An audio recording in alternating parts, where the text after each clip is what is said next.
I was gonna say, no, I like the fact that you said you get the cultural side of it and you kind of get the history behind it, and then when you get to the luxury side, I think it basically shows like how far they've come, Yes. and how far they've come in such a short period of time. So I do think you do need to have both sides. Yes. Yes. You got to have it so that you can appreciate the luxury that you're able to take part in, because a lot of us, as much as we've worked hard and we've got military careers and retirements and long marriages, I'm not talking about myself because I'm nowhere near that.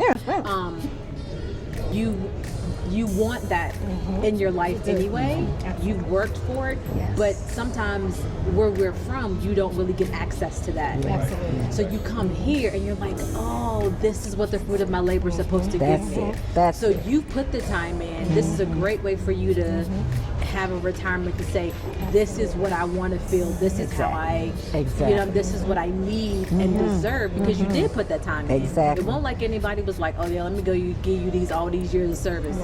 Yeah. You did that. And for you to pick us, despite the fact that you knew us, to come to South Africa and experience it at this level, you have to say to yourself, I deserve this. I worked for that. And I think that's what matters when it comes to the cultural part of it, and then knowing you deserve this part of it. Absolutely. You know what I mean? Absolutely. You guys have changed the way we're going to vacation going forward. Is it going to be hard now? It's going to be hard for those It's gonna be coming very behind hard. you. You know, we travel in the region, we really go for VIP that way, but other places we don't normally do it. We've never done it like this. Never did Yeah. like And this. so now the threshold has risen to a different level on how we're going to vacation going forward. And that's because of you guys. Yeah. You guys opened that for us. Oh, That's what You you did. did. yeah. Absolutely. It's a different Absolutely. lifestyle.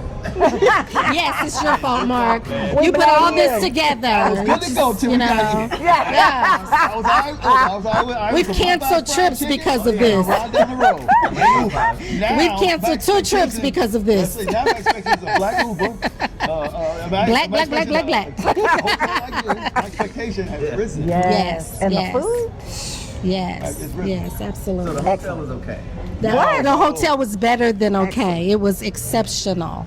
The Yes. service, just everything. Got something to say. Yes. I mean, when you're walking around here in Africa and people are saying, "Welcome home, brother," Absolutely. it's like, Absolutely. wow. Absolutely. You know, I mean, Yeah. I'm home. Yes, You know, absolutely. No. It's genuine, it too. is. I mean, it's Very like, genuine. Yeah. you know, the first time the guy said to me the other day, I haven't said it again. I said, "Say that again." I said, "Wow, you know, man, it's an eye opener. You know, Yeah. welcome home, brother." And it really makes you see how blessed we are in America. Yeah. We take a lot for granted, but when you go to Soweto and you see shanties, 10 houses that they're actually living in, and then we go home and we can cut on the air conditioning and heating and running water, all of it really makes you our project's not a appreciative. project. How about that? That part, You yeah. have tents where people set up businesses for barber shops. You have you saw trailers that. where people Yes. are doing hair, Yes. actually Washing doing a car in a place braiding, that has washing mud. a car So, with yeah.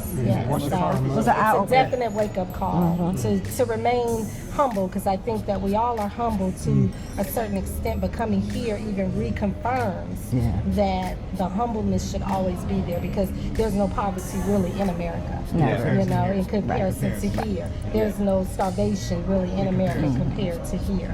And so it just really was an eye-opener.